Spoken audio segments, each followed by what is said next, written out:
Hello friends, चलिए आज हम पढ़ते हैं बीएससी फाइनल ईयर का डिस्क्रीट मैथमेटिक्स अर्थात विविक्त गणित का यूनिट 3 परिमित अवस्था यंत्र अर्थात फाइनाइट स्टेट मशीन। एक परिमित अवस्था यंत्र एक सिक्स टपल मतलब ये 6 चीजों से बना हुआ एक कलेक्शन है। SIOFGS0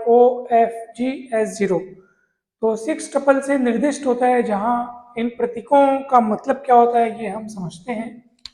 तो एस जो होता है वो है सेट ऑफ स्टेट्स अर्थात अवस्थाओं का समुच्चय। इसमें S1 S2 इस टाइप से एलिमेंट्स होते हैं और ये सब अवस्थाएं कहलाती हैं। S1 अवस्था, S2 अवस्था, सॉरी इसमें S0 से चालू होता है ये, ठीक है। और S0 को हम लोग बोलते हैं प्रारंभिक अवस्था, है ना। ये S0 से शुरू होता है। S0 S1 S2 S3 इस तरीके से ये होता है। S0 को हम क्या कहते हैं? प्रारंभिक अवस्था कहते हैं। और अगला देखो आई क्या है? सेट ऑफ इनपुट्स अर्थात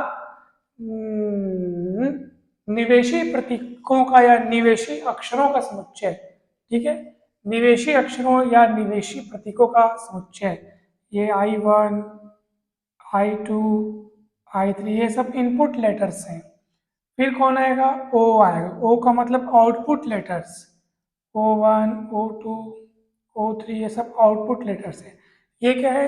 सेट ऑफ स्टेट्स अवस्थाओं का समुच्चय, निवेशी प्रतीकों का समुच्चय, निर्गत प्रतीकों का समुच्चय, आउटपुट लेटर्स का समुच्चय। फिर कौन है पापा? एफ। एफ एक फंक्शन है एस क्रॉस आई से एस में। इसको संक्रमण फलन बोलते हैं, जो एक अवस्था से दूसरी अवस्था में पहुंचाता है किसी इनपुट की मदद से। देखो जैसे मान लो फंक्शन एफ का क्या काम है, ध्यान से सुनो। जैसे मान लो हमारा अभी मशीन, हमारा अभी जो यंत्र है मान लो है वो S1 पे है, ठीक है। एक बात की बात मान लो, है ना। अब उस पर अपन कोई इनपुट डाले। देखो ये एस क्रॉस आई, इसका मतलब इसके एलिमेंट्स ऑर्डर्ड पेयर के फॉर्म में होंगे। एस क्रॉस आई मतलब ऑर्डर्ड पेयर के फॉर्म में होंगे, जिसमें से पहला मेंबर एस से लिया जाएगा, दूसरा मेंबर आई से लिया जाएगा। पहला मेंबर एस से लिया जा रहा है मतलब ये कोई अवस्था होगी, वही अवस्था होगी जिस पर उस समय यंत्र जिस अवस्था में होगा वो अवस्था ही होगी। और जैसे कोई अवस्था है और उस पर अभी यंत्र है, ठीक है। मान लो ये अवस्था S1 और यंत्र इस पर है, मशीन इस पर है। जब हम इसको अगला इनपुट देते हैं, मान लो इसको इनपुट में दिया 1 या 2 या कुछ भी इनपुट दे सकते हैं। तो अगर किसी अवस्था में मशीन रहता है और उस पर अगर आप अपना अगला इनपुट देंगे तो वो अवस्था बदल जाएगी, अगली अवस्था में पहुंच जाएगा। इनपुट मिलने के बाद उस पर ऑपरेट होता है, मशीन अगले अवस्था में पहुंच जाती है। तो वही तो हो रहा है। एस मतलब कोई स्टेट, ये स्टेट पे मशीन है। अब क्रॉस आई मतलब इस पर कोई इनपुट आएगा, मान लो उस पर मैं इनपुट दे दिया, मान लो दिया 2, एक बात की बात। तो अब मशीन कहाँ जाएगा? देखो ये ना एस क्रॉस आई से कहाँ है? एस, यानी अब आपको ये किसी दूसरे स्टेट में ले जाएगा, हो सकता है S3 में ले जा ले। तो फंक्शन एफ का क्या काम होता है? किसी एक अवस्था पे अगर मशीन है उस समय अगर उस पर कोई इनपुट डालें तो वो फंक्शन एफ क्या करता है? उस मशीन को अगले किसी अवस्था में पहुंचा देता है। तो इसी तरीके से, इसी कारण एफ को संक्रमण संक्रमण एक से दूसरे में जाना। तो एस और किसकी मदद से? इनपुट की मदद से। इसलिए देखो ये एस लिखा है मतलब एक अवस्था से इनपुट की मदद लेकर दूसरे में जाना, दूसरी अवस्था में जाना, ठीक है। दूसरी अवस्था में जाने को ये अपन संक्रमण बोलते हैं। कौन ले जाता है? फंक्शन ले जाता है। तो फंक्शन एफ कहाँ से कहाँ परिभाषित है? एस क्रॉस आई से एस में, और इस तरीके से परिभाषित होता है। अब वैसे ही आपका फंक्शन जी भी है। तो जी का काम केवल है आउटपुट फंक्शन। देखो ये संक्रमण फलन कहा था ना, ट्रांजिटिव फंक्शन, और ये कहलाता है आपका आउटपुट फंक्शन। जी का काम इतना ही होता है कि वो किसी भी स्टेट का आउटपुट तैयार करके देता है। जैसे GS1 मतलब कि S1 अवस्था का आउटपुट क्या है, मान लो S1 अवस्था का आउटपुट A है, S2 अवस्था का आउटपुट क्या है? B है, इस तरीके से। तो G कहाँ से कहाँ परिभाषित है? S से O में। अर्थात G का काम क्या बताने का है? केवल और केवल आउटपुट बताने का है कि वो किसी भी स्टेट का, किसी भी अवस्था का आउटपुट क्या है। ये कौन बताएगा? ये बताएगा G, ठीक है। तो ये हुआ आपका ट्रांजिशन फंक्शन, और ये हुआ आउटपुट फंक्शन, संक्रमण फलन, और ये हुआ आपका निर्गम फलन। ठीक है, इसको सं क्या बोलते हैं इसको अपन, संक्रमण फलन यानी कि ट्रांजिशन फंक्शन। ठीक है, ट्रांजिशन नाम है इसका, ट्रांजिटिव नहीं, ट्रांजिशन नाम है, ट्रांजिशन फंक्शन। ठीक है, तो हमने इन छह चीजों के बारे में समझ लिया। ये सेट ऑफ स्टेट्स हो गया, अवस्थाओं का समुच्चय, सेट ऑफ इनपुट्स, निवेशी अक्षरों का समुच्चय, ओ क्या है, सेट ऑफ आउटपुट्स, निर्गम अक्षरों का समुच्चय, एफ संक्रमण फलन है जो कि एस क्रॉस आई से एस परिभाषित है, जी आउटपुट फंक्शन।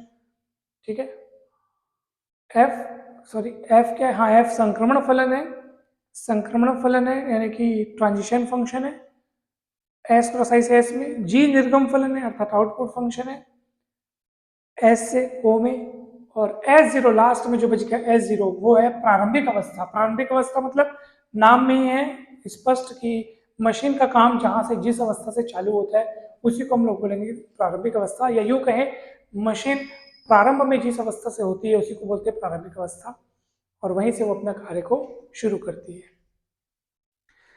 अब इस पूरी क्रिया विधि कार्य प्रणाली को समझने के लिए एक एग्जांपल हमने लिया है। देखो ये एस मतलब सेट ऑफ स्टेट्स हो गया, आई मतलब सेट ऑफ इनपुट्स हो गया, निवेशी अक्षरों का समुच्चय हो गया, ओ सेट ऑफ आउटपुट्स हो गया, एफ और जी दो फलन है जो कि इस सारणी द्वारा दिए जाते हैं। ये हमने नहीं बनाई है, प्रश्न ने खुद बना के दिया, हमको समझना बस है। देखो अभी मशीन, अच्छा जो प्रारंभिक अवस्था है इनिशियल स्टेट को दिखाने के लिए कि हाँ भाई वो प्रारंभिक अवस्था है, उसके सामने में ऐसे आपको एरो लगाना है। ठीक है, तो इससे साफ साफ पता चलता है कि एस जीरो प्रारंभिक अवस्था है। अभी प्रारंभिक अवस्था में जैसे ही इनपुट जीरो देते हैं तो मशीन पहुंच जाती है एस वन पे। ऐसे इसको समझते हैं कि भैया मशीन पहले एस जीरो पे था, इनपुट जीरो मिला तो मशीन देखो किस में पहुंच गया, एस वन में। मशीन है एस जीरो पे, इनपुट वन मिलने से वो एस जीरो पे पहुंच जाता है। एस वन पे है, इनपुट जीरो मिलने से एस टू पहुंच जाएगा, एस वन पे वन मिलने से एस वन में पहुंच जाएगा, और ये तीनों अवस्थाओं के आउटपुट वहां लिखे हुए हैं। ठीक है, तो इसको बोलते हैं अवस्था सारणी। ठीक है, अवस्था सारणी स्टेट टेबल बोलते हैं, और इस तरीके से हम मशीन का निर्माण किए। S I O F G S zero एक परिमित अवस्था यंत्र है।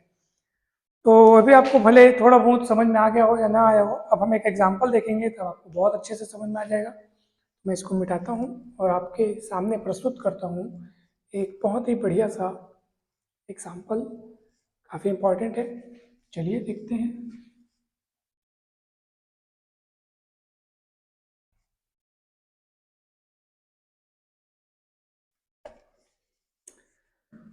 तो क्वेश्चन है हमारे पास, एक परिमित अवस्था यंत्र की अभिकल्पना कीजिए। ठीक है, आप सब अपने बुक में देखेंगे, पेज नंबर 236 में है, हिंदी मीडियम की किताब है ये, विविक्त गणित बीएससी फाइनल ईयर। एक परिमित अवस्था यंत्र की अभिकल्पना कीजिए जो समुच्चय 012 को निवेश के रूप में प्राप्त करता है। ठीक है भाई, निवेश हमारा जो इनपुट्स, सेट ऑफ इनपुट्स है वो 012 है, 012 को निवेश के रूप में प्राप्त करता है, और निर्गम इस प्रकार जनित करता है कि निर्गम निवेश अनुक्रम के अंकों के योगफल के मॉड्यूलो 3 के बराबर है। आप सभी क्वेश्चन अपने अपने बुक से देखेंगे, बुक आप ओपन करके बैठे, बुक से आप देखते रहें। ठीक है ना, तो निर्गम किस प्रकार जनित करता है मैं लिखता हूं, यहां पे लिखता हूं मैं, निर्गम इस प्रकार जनित करता है कि, निर्गम किस प्रकार जनित करता है कि निर्गम निवेश अनुक्रम में, निर्गम निवेश अनुक्रम में अंकों के, निवेश अनुक्रम में अंकों के योगफल के, अंकों के योगफल के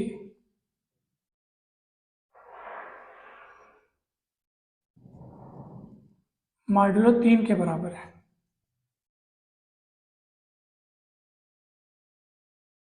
निर्गम इस प्रकार जनित करता है कि निर्गम निवेश अनुक्रम में अंकों के योगफल के मॉड्यूलो 3 के बराबर है। ठीक है, अब इसको बनाएंगे तो कैसे बनाएंगे सर, ये बता दीजिए। देखो इनपुट्स हमारे पास 0 1 2 है, ये तीनों के सिवा और कुछ इनपुट लेना नहीं है। और आउटपुट किस तरीके से मिलेगा, हमको अंकों के योगफल को मॉड्यूलो 3 में कन्वर्ट करना है, यानी कि अंकों का योगफल जो भी आएगा उसका मॉड्यूलो 3 क्या होगा वो हमको कन्वर्ट ज्ञात कर दें और वही हमारा आउटपुट बनाएगा। तो अब आप ये देखेंगे कि मॉड्यूलो 3 अगर हम निकालते हैं तो क्या क्या आ सकता है। सबसे पहले तो मैं आपको बताता हूँ कि मॉड्यूलो 3 होता क्या है, इसका योगफल मतलब समझ नहीं आ रहा है कुछ भी। अंकों के योगफल का मॉड्यूलो 3 मतलब क्या होता है। थोड़ी देर के लिए हम जनरल एग्जांपल समझते हैं। मान लीजिए मैंने 7 और 4 को जोड़ा, तो आप बोलेंगे सर 7 और 4 को जोड़ने पर तो 11 आता है। ठीक है, सामान्य योग करने पर 11 आता है। लेकिन अगर मैं आपको बोलूं कि भैया इसी योग को आप मॉड्यूलो 3 के अंतर्गत का योग ज्ञात करो, मॉड्यूलो 3 में इसका योग कितना होगा, उस समय हम उसको ऐसे लिखते हैं, ये देखो ऐसे प्लस के नीचे छोटा सा 3 लिख देते हैं। इसका अर्थ ये है कि आपको 7 और 4 को तो पहले वैसे जोड़ो जैसे जोड़ते हो। 7 4 कितना होगा 11, तो ये 7 4 11 होगा। मगर हम इसका योग सामान्य न करके मॉड्यूलो 3 के अंतर्गत योग ज्ञात कर रहे हैं, तो आप उसको उसमें क्या करना है, 7 और 4 जोड़ करके जो भी आ रहा है उसको आप 3 से विभाजित करो, क्योंकि हम मॉड्यूलो 3 वाला योग ज्ञात कर रहे हैं ना, इसलिए आप उसको 3 से विभाजित करके जो शेष फल बचता है वो मेरे को बताओ। तो 7 और 4 11, 3 से विभाजित करोगे तो 3 3 9, शेष फल बचेगा 2, तो इसका आंसर आएगा 2। ठीक है, तो मॉड्यूलो 3 के अंतर्गत योग ज्ञात करने का मतलब यही होता है कि दी गई संख्याओं को जोड़ करके आपको उससे भाग देना है, जिसका आप जो मॉड्यूलो 3 के अंतर्गत निकाल रहे हैं तो 3 से डिवाइड करो, मॉड्यूलो 5 के अंतर्गत निकाल रहे हो तो 5 से डिवाइड करो। ठीक है, उसके बाद जो शेष फल तो उसको लिखना है हमको, भागफल से मतलब नहीं है, कितने बार में भाग जा रहा मतलब नहीं, हमको जो ये याद करें शेष फल कितना बच रहा है। जैसे मैं आपको एक और एग्जांपल देता हूँ। ठीक है, मान लीजिए मेरे पास है 10 + 6, मॉड्यूलो 3 में इसका योग निकालना है। 10 से कितना होता है 16, 3 से भाग करो, 3 पंचम 15, शेष फल कितना बचेगा 1, तो इसका आंसर आएगा 1। चलो मान लो मेरे पास ये अगर है 11 और 7, चलो मॉड्यूलो 3 का योगफल निकालना है। 11 7 18, 18 3 से डिवाइड करो, 3 छक्के 18, अरे पूरा पूरा डिवाइड हो गया, शेषफल बचा ही नहीं, तो 0 शेषफल आएगा। तो आपको पता है कि अगर आप मॉड्यूलो 3 के अंतर्गत योग ज्ञात करेंगे ना तो आपके पास यही 3 मिल सकते हैं आपको शेषफल के रूप में, या तो 0 मिलेगा या तो 1 या तो 2। 4 तो कभी मिल ही नहीं सकता। 4 क्यों मिलेगा भाई, जब आप 3 से विभाजित करोगे तो शेषफल 4 बच ही नहीं सकता। शेषफल 4 बचता तो वो एक बार और 3 से विभाजित हो जाएगा, फिर शेषफल आपको ओवरऑल 1 मिलेगा, है ना भाई। तो यही 3 शेषफल बच सकते हैं, इसलिए हमारे पास 3 अवस्थाएं बनेगी। ठीक है, कितनी अवस्थाएं बनेगी 3। तो 3 अवस्थाओं के तहत मैं मान लेता हूं कि S0 अवस्था किसको बोल रहे हैं, जब निर्गम 0 हो। ठीक है, निर्गम 0 हो, निर्गम 0 को मैं S0 अवस्था बोल रहा हूं। और निर्गम 0 कब हो, जब सभी अंकों का योगफल का मॉड्यूलो 3 शून्य हो, यानी वो मॉड्यूलो 3 वाला अंक निकालेंगे, मॉड्यूलो 3 वाला योग निकालेंगे, अगर वो शून्य आ रहे हैं ना तो उसी को अपन निर्गम 0 बोलेंगे, उसको अवस्था S0 बोल देंगे। S1 अवस्था किसको बोले पता है, निर्गम कितना बोले, निर्गम 1। तो निर्गम हम 1 कब मानेंगे, जब सभी अंकों के योगफल का मॉड्यूलो 3 क्या हो 1 हो। ठीक है, जो थ्योरी बोल रहा हूँ भले लिख नहीं रहा हूँ लेकिन आप ध्यान रखो, निर्गम 1 होना चाहिए जबकि सभी निवेशी अंकों के योगफल का मॉड्यूलो 3 कितना हो 1 हो। ठीक है ना, 3 स्थितियां बन सकती हैं, तीनों स्थितियों के लिए मैंने अवस्थाएं नाम दी थी। S2 अवस्था किसको बोलते हैं, तीसरी स्थिति क्या हो सकती है, निर्गम 2 होना चाहिए जबकि सभी निवेशी अंकों के योगफल का मॉड्यूलो 3 2 हो। ऐसे आपको पूरा लिखना है। ठीक है ना, अब देखो, अब हम है ना, मतलब इसमें आउटपुट क्या आएगा 2 आएगा, इसी को इसका आउटपुट बोल देते हैं। S0 का आउटपुट 0, ये S1 का आउटपुट 1, S2 का आउटपुट 2। अब मैं आपको टेबल बनाकर बता रहा हूँ, मस्त मजा आ जाएगा। इसका टेबल हम खुद अपने हाथों से बनाएंगे, जैसे पिछले वाले में टेबल बना बनाया था, अब हम टेबल बनाएंगे। इधर लिखेंगे अवस्था स्टेट, इधर लिखेंगे इनपुट्स, इनपुट को क्या बोलते हैं, हाँ इनपुट। इनपुट हमारे पास कितने इनपुट हैं, 3 इनपुट हैं, 0 1 2, और इधर लिखेंगे आउटपुट। अवस्था कौन है, S0 S1 S2। देखो कैसे शुरुआत होती है कहानी की। आप अभी मशीन की शुरुआत करेंगे S0 से, ठीक है, आपकी कहानी की शुरुआत S0 से होगी। S0 में हो अभी आप, ठीक है, S0 में अभी आप हो, तो आप देखो S0 में आप कब होते हो, जब निर्गम कितना होता है, 0 होता है। निर्गम 0 हो जब सभी अंकों के योगफल का मॉड्यूलो 3 शून्य हो। अभी शून्य योग आया है, कुछ नहीं आपके पास अभी, ठीक है। तो अभी S0 में भी आप मतलब आपके पास 0 है, निर्गम 0 मतलब अभी आप 0 पे हो। अब उस 0 को 0 से जोड़ोगे तो क्या आएगा, 0 ही आएगा। तो फिर से 0 आ गया, फिर से 0 आ गया, मतलब निर्गम 0 मिला, मतलब आप अभी भी S0 पे हो। ठीक है, ध्यान से समझना, धीरे धीरे पूरा समझ में आएगा। अब इसको और इसको देखो, अभी आप कहाँ हो, S0 पे हो। S0 पे मतलब अभी आपके हाथ में शून्य है, आपके हाथ में कौन है, शून्य है। उस शून्य में 1 को जोड़ो, तो शून्य में 1 को जोड़ोगे तो 1 आएगा, 1 आएगा, 1 आ गया, 1 आया, 1 आया मतलब निर्गम 1 आ गया, 1 आ गया मतलब आप कहाँ पहुंच गए, S1 में पहुंच गए। ठीक है, फिर से अब S0 और 2 को देखो, S0 2 को देखो, S0 और 2 को देखो। तो S0 में मतलब अभी आप निर्गम 0 में हो, यानी अभी आपके हाथ में 0 है, अभी 0 है आपके पास। जब तक आप S0 पे हो, S0 पे हो, आपके हाथ में 0 है। अगला इनपुट क्या मिल रहा है वो देखो, अगला इनपुट कौन मिल रहा है, 2 मिल रहा है। S0 पे है मतलब अभी शून्य में है, आपको 2 मिल रहा है, शून्य और 2 को जोड़ोगे तो 2 बनेगा।